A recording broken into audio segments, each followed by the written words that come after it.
Hey, welcome back to another video of Crypto Basics. In this video, we are going to learn how to remove Binance application from your device. First of all, find Binance application on your home screen and long press on it. Now click on Remove App button. After that, click on Remove Application and click on Delete. You can also delete Binance application from your settings. Open up your settings application on your device. Now go to General tab.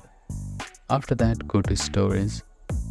Here, search for Binance application and click on it. After that, click on Delete App and again click on Delete Application. After that, your Binance application will be removed.